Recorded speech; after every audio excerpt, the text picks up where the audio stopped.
Day 39. Number 1.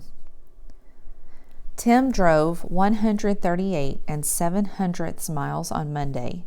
He drove 214 9/10 miles on Tuesday and 176 3/10 miles on Wednesday. How many total miles did Tim drive on Monday and Wednesday? Number 2. Write a number in standard form that is greater than 415,093 but less than 483,346. Okay, number 3.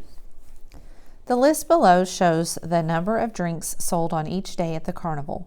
329 drinks sold on Friday, 774 drinks sold on Saturday, 593 drinks sold on Sunday.